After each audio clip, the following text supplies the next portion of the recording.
रहमानिर्रहीम। अलिफ लाम मीम ज़ालिकल किताबु ला रैब फ़ीहि हुदल लिल मुत्तक़ीन। इक़रा बिस्मि रब्बिकल लज़ी खलक़ खलक़ल इंसान मिन अलक़ सदक़ल्लाहुल अज़ीम।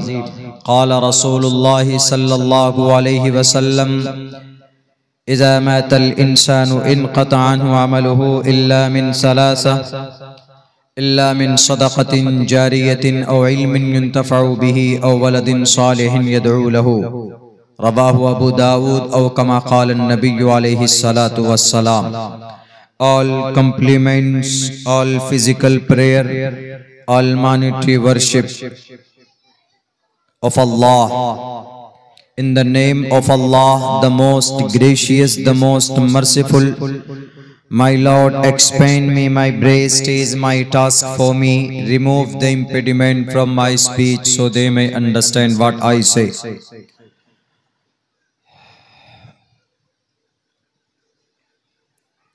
यथा वायुं समाश्रिते सर्वजीवन्ते जन्तवः तथा ग्रस्तामा वर्तते इतारा शरामा। के हेत्वो ब्रह्म गतिस्तान्ति सत्संगतिर्दान विचारतोषा। रुद्रवो गिरीवा अश्रैत पिशाच अव ब्रह्मा दुविशो जहि तुवम तूर्यतरुष्यतः सत्यम विभाजने। ओम नमः भगवते वासुदेवाय विश्वेश्वरा आदि पुरुष अपरंपार अल्लेख पुरुषा नमः। हजरात मोहतरम, ये जलसा दस्तार बंदी का जलसा है। इसका मतलब ये है कि इस मदरसे में जो तालीम होती है, जो मेहनत होती है, उन्हीं मेहनत की वजह से समाज के कई बच्चों ने कुरान करीम को सीने में महफूज किया है। जब कोई बच्चा कुरान करीम को अपने सीने में याद कर लेता है, महफूज कर लेता है, तो उसके सर पर फजीलत की दस्तार बांधते हैं, एक पगड़ी बांधते हैं, और फिर वो उसी दिन से हाफिज कुरान हो जाता है। अगर वो बच्चा कुरान को पढ़ता है, याद रखता है, कुरान के बताए हुए हलाल काम को हलाल समझकर करता है, हराम को हराम मानता है, तो इन्हीं हाफिज कुरान के लिए कल क़यामत में बहुत बड़ा मकाम व मर्तबा है। उन्हीं हाफिज कुरान से कहा जाएगा कि आप कुरान पढ़ते और जन्नत के बुलंदी पर उसके दर्जात पर चढ़ते रहिए। कुरान करीम की का एक हर्फ पढ़ने पर 10 नेकियां मिलती है। मन क़रा हरफम मिन किताबिल्लाह, जो अल्लाह के कुरान का एक हर्फ पढ़ेगा, फलहू बिही हसनतुन, उसके लिए 10 नेकियां है। दुनिया के किसी भी किताब को पढ़ने में कोई नेकी नहीं है, लेकिन कुरान दुनिया की अकेली एक ऐसी किताब है कि जिसको पढ़ने पर, देखने पर, छूने पर सवाब है, और जिसको याद करने पर कल क़यामत में एक हदीस तो ये भी है, भले ही ज़ईफ है, तिर्मिज़ी की एक हदीस है। हज़रत अली रज़ी अल्लाह ताला अन्हु फरमाते हैं कि जनाब मुहम्मदुर रसूलुल्लाह सल्लल्लाहु अलैहि वसल्लम ने फरमाया कि हाफिज कुरान कल क़यामत में 10 आदमियों को जहन्नम से निकाल कर जन्नत में ले जाएगा। इतना पावर एक हाफिज कुरान का, बहुत बड़ी बात है। इसीलिए हम अपने बच्चों को हाफिज कुरान बनाएं। उसके बाद आप चाहें तो अपने बच्चे को स्कूल में डालिए, मास्टर बनाइए, डॉक्टर बनाइए, इंजीनियर बनाइए, पायलट बनाइए। इस्लाम डजंट डिनाई, इस्लाम मना नहीं करता, आप कुछ भी पढ़ाइए, लेकिन हाफिज कुरान जरूर बच्चे को बनाइए। इंशाअल्लाह तबारक व तआला अगर वो कुंद ज़हन है तो कुरान करीम की बरकत से उसका ज़हनो दिमाग शार्प होगा। इसी कुरान को हम लोग शरीयत बोलते हैं। यही कुरान तमाम दुनिया की कामयाबी और तमाम दुनिया के लिए फाइनल और आखिरी संविधान है अल्लाह तबारक व तआला का। हम मुसलमान इसी कुरान को मानते हैं, शरीयत को मानते हैं। कोई भी काम होता है तो हम जब तक नहीं करते, जब तक कुरान और शरीयत से उसकी इजाजत नहीं हो जाती, तब तक हम वो काम नहीं करते, चूंकि इस्लाम में जायज नहीं है। मिसाल के तौर पर हम लोग अगर कोई त्योहार मनाते हैं तो जब तक उस त्योहार की, उस मजहबी त्योहार की इजाजत कुरान और शरीयत में ना हो तो हम लोग नहीं मनाते। हम लोग ईद के दिन खुशी मनाते हैं, ईद की नमाज अदा करते हैं, क्योंकि ईद का मतलब ही खुशी है। तो इसका सबूत जनाब मोहम्मद रसूलुल्लाह सल्लल्लाहु अलैहि वसल्लम से मिलता है, क्योंकि रोजा 30 दिन के रखने के बाद बदले का दिन ईद का दिन है। तो खुशी में अल्लाह के नबी ने फरमाया कि ईद के दिन जितना हो सके उतना खुश रहो, खुशी मनाओ। मगर खुशी मनाने का यह मतलब नहीं है कि डीजे लगाकर डांस करो। खुशी मनाने का यह मतलब नहीं है कि कोरेक्स का बोतल लाकर पियो, शराब पियो, नशा करो, यह मतलब नहीं है। खुशी मनाने का मतलब भी और बहुत सारे जायज तरीके और सूरतें हो सकती। बहरकैफ उसके बाद दूसरा मुसलमानों का त्यौहार ईद उल अजहा है, जिसमें कुर्बानी करते हैं। और कोई तीसरा त्यौहार नहीं है। मुहर्रम है तो वो त्यौहार नहीं है, बल्कि मुहर्रम रोजा रखने के लिए है। मुहर्रम में 2 रोजा रखना चाहिए। आशूरा के रोजे पहले फर्ज थे, लेकिन जब रमजान का रोजा फर्ज हुआ तो आशूरा जो रमजान मुहर्रम का रोजा था वो फर्ज नहीं, सुन्नत है। और भी जो त्यौहार की शक्ल मनाते हैं वो त्यौहार नहीं। तो इस्लाम का मतलब ही कुरान और शरीयत है। यानी हम 1 इंच 1 कदम शरीयत के खिलाफ सवाब समझकर कोई काम नहीं कर सकते, इसकी इजाजत परमिशन नहीं। हमारे हिंदू भाई इसके बरखिलाफ करते हैं। आज सरस्वती पूजा है गालिबन, तो सरस्वती पूजा हो कि दुर्गा पूजा हो, लक्ष्मी पूजा हो, कुछ भी हो,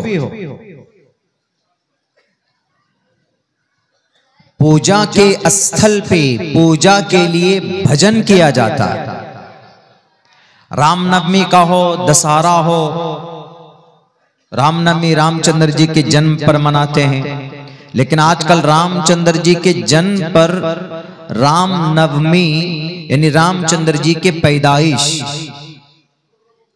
उस दिन क्या करना चाहिए? उस दिन करना ये चाहिए कि सुबह सवेरे उठकर नहाएं और पूरी फैमिली को लेकर बैठकर भजन करें, भजन कीर्तन करें। ये है रामनवमी में। लेकिन आजकल क्या करते हैं हिंदू समाज के हिंदू बिरादरी के लोग? जुलूस निकालते हैं, गाना, डीजे, शराब, कहीं कहीं मदरसे में आग लगा देते। बिहार के अंदर, बिहार शरीफ में पिछले साल रामनवमी के मौके पर 105 साला मदरसा जलाया गया और उसके अंदर तकरीबन नकीबी 5000 किताबें जलाकर राख कर दी गई। रामनवमी का जुलूस था। जुलूस रामनवमी में भी नहीं है और जुलूस 12 रबीउल अव्वल को भी नहीं है। इस्लाम में अगर कुछ मुसलमान जुलूस निकालते हैं तो परमिशन नहीं है। ऐसे ही रामनवमी के मौके पर अगर कोई हिंदू बिरादरी का, हिंदू समाज का, आरएसएस का, बजरंग दल का कोई जवान अगर जुलूस निकालता है तो शास्त्र में नहीं है। शास्त्र में क्या है कि रामनवमी का त्यौहार आया, रामचंद्र जी पैदा हुए, तो बस वो काम कीजिए, सुबह पाक पवित्र हो जाइए, नए कपड़े पहन लीजिए, बैठकर पूरी फैमिली को लेकर बैठिए, भजन गाइए। भजन में कुछ भी, हनुमान चालीसा पढ़िए, गायत्री मंत्र पढ़िए, जय हनुमान ज्ञान गुण सागर पढ़ लीजिए, ओम भूर्भुवः स्वाहा तत्सवितुर्वरेण्यम ये पढ़ लीजिए। जो याद होता वो कीजिए। जैसे सरस्वती पूजा अभी हमने अभी आते हुए देखा है, लाल लाल चुनरी उसके सर पे, मतलब गाना था वो कोई भोजपुरी का, वो गाना सरस्वती माँ को सुना रहे। सरस्वती माँ को गाना सुनाने की जरूरत नहीं, वो खुद गाना, सुर, म्यूजिक की माता है, माँ है। अब उसको भोजपुरी और लॉलीवुड, बॉलीवुड, टॉलीवुड गाने की जरूरत नहीं है। कोई भी पूजा हो, कोई भी देवता को खुश करना हो तो उनके नाम का अच्छा चर्चा कीजिए।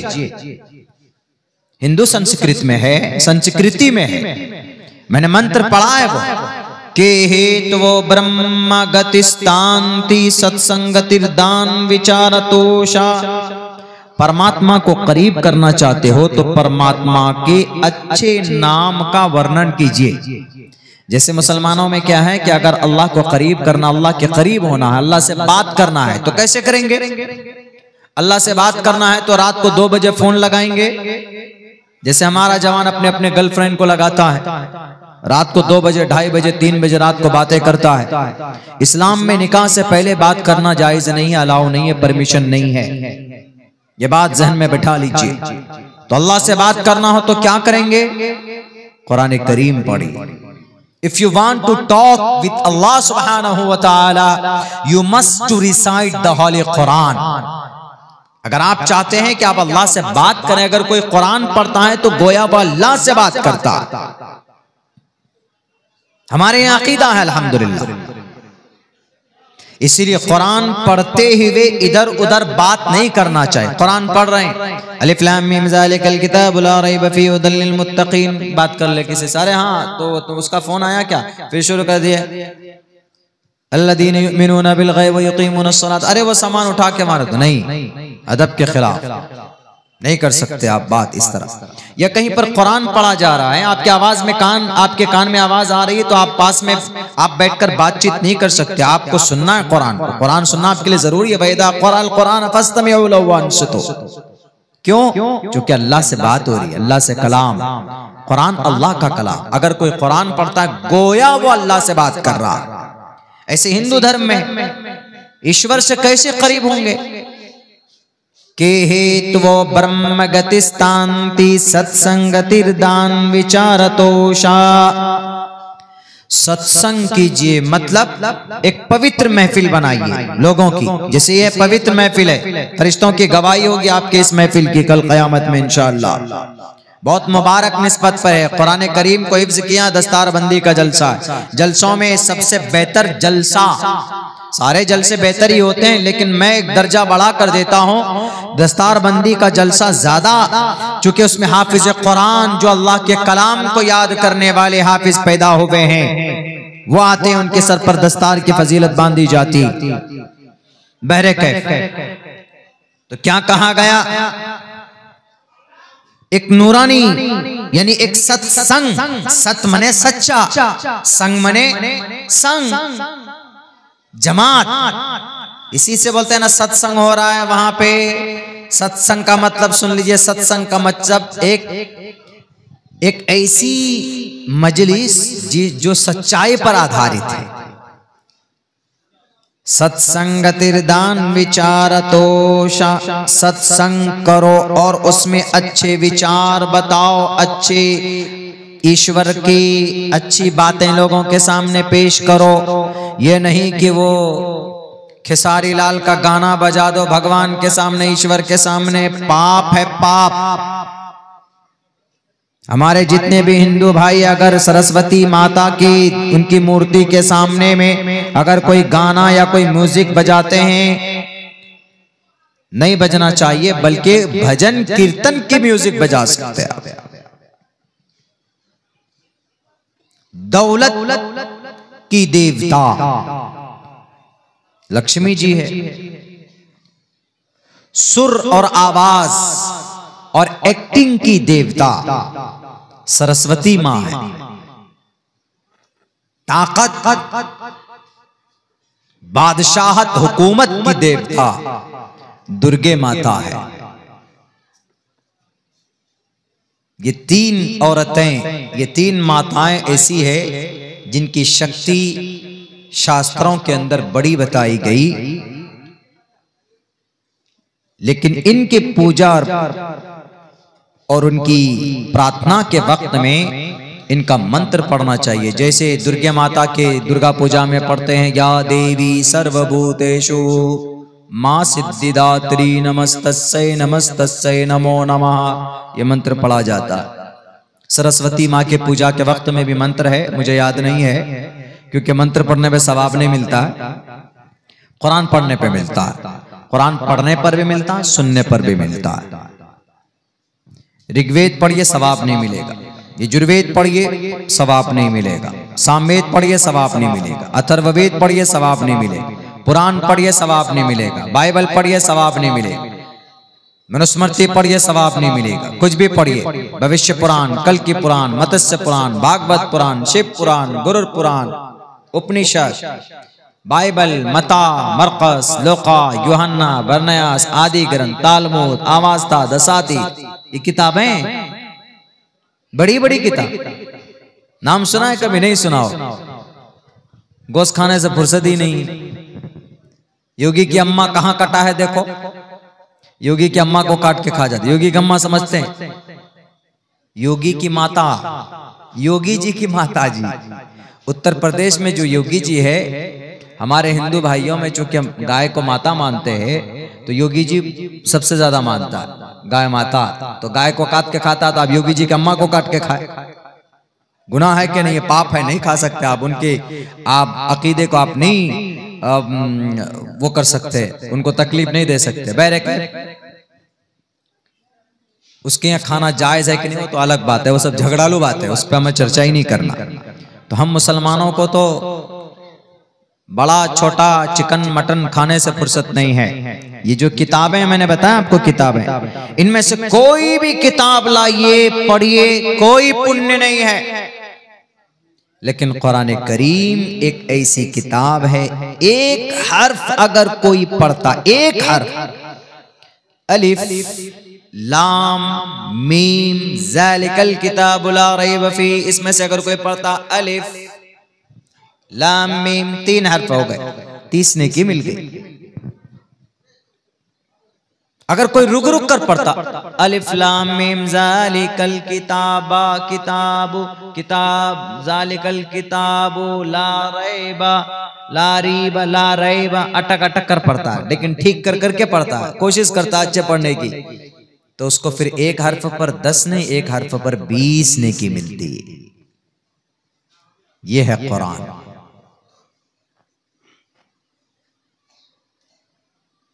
इनमें से अक्सर लोग हम में से कुरान पढ़ना नहीं जानते। सूरह फातिहा छोटी 1-2 सूरत पढ़ते हैं, कुरान करीम की तिलावत नहीं जानते। अगर आप हाफिज नहीं बनते हैं कोई बात नहीं, हाफिज बनिए, फजीलत है आपके लिए। नहीं बनते, 2.5 साल 3 साल 4 साल, अभी तो हमने देखा एक बच्चा 3 महीने में हाफिज कुरान बना। एक प्रोग्राम में हम गए, दस्तार बंदी थी, उन्होंने कहा कि मौलाना ये बच्चा 3 महीने में हाफिज कुरान बना। 3 महीने में, हम लोग तो 2 साल 2.5 साल लगे हमें, 3 महीने में हाफिज कुरान बना। बरकैफ फजीलत है। लेकिन अगर कोई नहीं बनता आप में से, तो कम से कम आप कुरान करीम देखकर पढ़ना सीखिए, नाजरा पढ़ना सीखिए। मरना है, रब के पास जाएंगे। कुरान करीम तो कम से कम को जितना कदर सीख कर पढ़ कर जाएंगे, कुरान आपकी सिफारिश करे कल क़यामत में। बहरकैफ तो ये कुरान और शरीयत हमारी संविधान है। हम उन्हीं बातों पर अमल करते हैं जो कुरान और हदीस हमसे कहती है। अनाप शनाप 1 इंच नहीं। अल्लाह के नबी ने फरमाया कि ईद के दिन तुम्हें खुशी मनाना है तो खुशी मनाएंगे, किसी को नुकसान नहीं करेंगे। सरस्वती माता का पूजा है तो इसमें ईश्वर का नाम लेना चाहिए। सरस्वती के जितने भी गुण हैं, जितने भी शक्ति है और जितने भी रूप है, जैसे दुर्गा माता 9 रूप है, दुर्गा माता के 9 रूप, उनमें से एक काली है, एक यही दुर्गा है, और एक मां सिद्धिदात्री है, एक ब्रह्मचारिणी है। आदमी एक ही है, रूप अनेक है। तो इन तमाम 9 रूप हैं उनके, तो 9 रूप की पूजा नवरात्र में बोलते, इसलिए उसको नवरात्रि बोलते हैं। दुर्गे माता नाम असल में भगवती माँ। एक दुर्गम राक्षस था बहुत बड़ा, कोई उससे मरता ही नहीं था किसी से, वो यहां तक कि ब्रह्मा से भी नहीं मरता था, यानी ब्रह्मा पैदा करने वाला जो परमात्मा उनसे भी नहीं मरता था। बरकत देवताओं ने मिलकर के ध्यान दिया तो भगवती माँ आई। भगवती माँ ने कहा कि क्यों बुलाया बताओ? कहा ये दुर्गम राक्षस जालिम बादशाह, इसका मुकाबला करना है, मिटाना है। तो कोई बात नहीं। तो ये भगवती माँ ने रूप धारण किया, भगवती माँ ने जाकर उसका वध किया, सर को तन से जुदा किया। इसी को कहा कि रुद्र वो गिरीवा अश्रैद पिशाचा अव ब्रह्मा, जो ईश्वर को न माने द्विषो जही, उसकी गर्दन उड़ा दो। शास्त्रों में यानी जो ईश्वर को नहीं मानता है, जो अल्लाह को नहीं मानता है, उसके लिए। भारत में नहीं कर सकते क्योंकि यहां पर डेमोक्रेसी है, या संविधान है, या सिस्टम है, या निजाम है। यहां किसी को हम एक थप्पड़ नहीं मार सकते, किसी को हम जुबान से गाली नहीं दे सकते। इस देश के अंदर में जो कानून बना है, इस्लाम में तो है ही, इस्लाम में तो आप किसी को नाहक गाली नहीं दे सकते, बोल नहीं सकते, मारना तो दूर की बात, आप किसी पर गलत तोहमत नहीं लगा सकते भारत के संविधान के अंदर। लेकिन वहां क्या कहा गया है? त्वं तुर्यतरुष्यतः अव ब्रह्मा दुविशो जहि सत्यम विभात अव ब्रह्मा दुविशो जहि का मतलब खात्मा, मदद करना, शास्त्रों में लिखा। लेकिन नहीं कर सकते अमल इस पर, इसलिए कि इस देश के अंदर में कानून ऐसा बना है कि नहीं मार सकते किसी को। यहां तक के अगर कोई वर्दी वाला है, डीएसपी है, एसपी है, एसएचओ है, बड़ा बाबू है, छोटा बाबू है, आपने अगर चोरी की है और आपने अपना जुर्म कबूल कर लिया है फौरन कि मैंने चोरी की है, तो वह आपको थप्पड़ नहीं मार सकता। आपको हाँ इंट्रोगेशन हो, कोई चीज पूछवानी हो तो उसके ऊपर है कुछ प्रावधान अलग, लेकिन किसी मासूम निहत्थे को मारने की इजाजत और परमिशन नहीं है। अभी बड़ा अफसोस हुआ, अभी आप लोगों ने देखा होगा 29 जनवरी सन 2025, यही 3-4 रोज पहले मधुबनी के किसी बस्ती की मस्जिद का एक इमाम 20 साल से नमाज पढ़ाते हैं, वो किसी मदरसे का टीचर भी है, बड़ी दाढ़ी थी, सर पे टोपी। वो बेचारे अपने किसी रिश्तेदार के यहां से आ रहे थे, डीएसपी साहब बैठकर गाड़ी लेकर चेकिंग कर रहे थे। उन्होंने इनको हाथ दिया, स्पीड में होगा तो वहां पर गाड़ी नहीं रुकी, कुछ दूर जाकर उसकी गाड़ी रुकती इमाम साहब की। डीएसपी वहां पहुंचकर ये नहीं पूछता है कि भाई क्यों तुमने गाड़ी इतनी देर इतनी दूर तुमने खड़ी की, पूछ सकता था। जाते ही फौरन देखा, उसको थप्पड़ मारना शुरू किया, टोपी और दाढ़ी देखकर, और मेरे ख्याल से गुस्से उसके भड़क गए होंगे कि अच्छा टोपी और दाढ़ी वाला मुसलमान है। वो बेचारा इमाम साहब कहता रहा कि सर हमारी गलती क्या है, हमारा जुर्म क्या, अगर हमें भागना होता तो हम भाग जाते, हमने गाड़ी रोकी ना। डीएसपी साहब को क्या चाहिए कि पेपर दिखाओ, एक आध थप्पड़ मार दिया आपने, चलिए भाई पेपर दिखाओ क्या है नहीं है। पेपर नहीं होता तो आप ज्यादा से ज्यादा चालान काट सकते हैं, आप मार नहीं सकते हैं डीएसपी साहब, एसपी भी नहीं मार सकता। उसको मारा, उसको पीटा, इसी पर बस नहीं किया, उसको थाना उठाकर लेकर आए, थाने के अंदर उल्टा करके उसकी पीठ पे और उसकी कमर पर इस कदर लाठी बरसाई गई कि वो लाठी टूट गई। क्या जुर्म था उस इमाम साहब का? यही ना कि वो दाढ़ी और टोपी वाला था। किसी इंसान को जुबान से लाठी से तकलीफ पहुंचाना दूर की बात है, उसको जुबान से तकलीफ नहीं दे सकते हैं डीएसपी साहब। इतना मारा बेचारे को, इतना मारा, उसको हवालात में बंद कर दिया। उसने कहा कि पानी चाहिए तो पानी नहीं दिया, और ये कहता है कि तुम अल्लाह को मानते हो, बुलाओ तुम्हारे अल्लाह तुम्हारी मदद के लिए आता। वो डीएसपी नहीं, वो गुंडा वाला डीएसपी है। कौम और समाज का रक्षक कौन होता? पुलिस वाला होता। आप ही भक्षक बन गए। भारत के संविधान के आर्टिकल नंबर 21 में लिखा है, protection of our life and personal liberty. हमारी जान की कीमत है और हमारी जान की हिफाजत इस देश के पुलिस वालों की जिम्मेदारी है।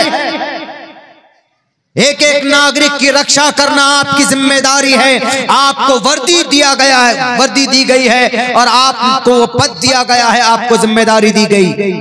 नहीं मार सकते आप किसी को। क्रिमिनल को पकड़ने की हिम्मत नहीं होती। वहीं करीब में मुजफ्फरपुर में 12 बच्चियों की लाशें मिलती जमीन के नीचे से, उस पर तो हाथ नहीं चला। उससे पहले बिहार के कई इमामों को हरियाणा के अंदर, मेवात के अंदर मारा गया। इमाम कौन होता है? मुसलमानों की नमाज का प्रमुख होता। इमाम नहीं होगा तो जमात नहीं हो सकती है। पूरे टोटल मस्जिद की इमामों, लोगों की, मुक्तदियों की नमाज इमाम के सर उनकी जिम्मेदारी होती है, और वह जमीन से लेकर आसमान तक रब के पास मुक्तदी की नमाज को लेकर पहुंचता है। वो कभी झूठा नहीं हो सकता। पूछिए जरा उस खूनखार, उस जालिम डीएसपी से, क्या गलती, क्या कोई चोर था? कह रहा कि तुम चोर हो, चोरी कर क्या हो? क्या पकड़ा आपने? कोरेक्स पकड़ा। खुद कोरेक्स साहब के नाक के नीचे से तस्करी होती है। बिहार सरकार ने शराब के ऊपर पाबंदी क्या लगाई? होम डिलीवरी नहीं होती। घर के अंदर बड़े बड़े नेताओं के शराब नहीं पहुंचाए जाते। मासूम टोपी और दाढ़ी वाले को पकड़कर मारते हो, शर्म आना चाहिए। ऐसे लोगों को इस पद पर बैठने का कोई अधिकार नहीं होता। एसपी के बाद सबसे बड़ा ओहदा डीएसपी का होता है। डीएम के बाद सबसे बड़ा ओहदा गालिबन एसडीएम का होता है। एक बड़ी जिम्मेदारी है आपकी। एक टोपी और दाढ़ी वाले इमाम जो 20 साल से नमाज पढ़ाता है। हर राक्षस के खात्मे के लिए ईश्वर का निजाम है। परमात्मा जमीन पर आता। यदा यदा हे धर्मस्य ग्लानिर्भवति भारता अभ्युत्थानम धर्मस्य तदात्मानं सृजामहम्। डीएसपी साहब, आप राक्षस की तरह आपने काम किया है, परमात्मा आपसे खुद निमट लेगा। इमाम साहब बेचारा निहत्ते, वहीं दबंगों को पकड़ने की हिम्मत नहीं है इन लोगों पर। बस अपना खाना पूरी करते हैं क्या? बस चालान काटो डालो। आपको ताज्जुब होगी, हैरत होगी ये सुनकर, मेरे गाड़ी का 14,000 का चालान काटा है। 14,000 का, 7 चालान है, 2-2 का। हमने देखा, निकाल कर हमको बड़ी हैरत हुई। उसमें चालान किस चीज का काटा? Online digital India. Modi ji digital India इतना बना दिया, इतना एडवांस डिजिटल हो गया कि जिसका चालान नहीं कटना उसका भी चालान कट रहा ऑनलाइन अब। यानी ऐसा क्या? उसमें रीजन लिखा है कि आपका इंश्योरेंस सर्टिफिकेट नहीं है गाड़ी में, यानी इंश्योरेंस सर्टिफिकेट अनवैलिड हो गया, टाइम निकल गया, यानी बिना इंश्योरेंस के आप गाड़ी चला रहे। मैं सन 2016 से गाड़ी चला रहा हूं, सफर में जाता हूं, जलसे में जाता हूं। यही नहीं, बिहार से निकलकर उत्तर प्रदेश, झारखंड, उड़ीसा, बंगाल, जहां जहां गाड़ी का निजाम बनता जाने का, तो हम अपनी गाड़ी से जाते हैं, आसानी रहती। मेरा कोई भी गाड़ी का एक पेपर ऐसा है कि वीडियोस आप तक जो पहुंचा, आपने देखा, आपको पसंद आया होगा। पसंद आ जाए दोस्तों में ज़रूर शेयर करें, और पहली बार हैं तो सब्सक्राइब ज़रूर करें। मिलते हैं फिर दूसरे वीडियोस में। अस्सलाम वालेकुम।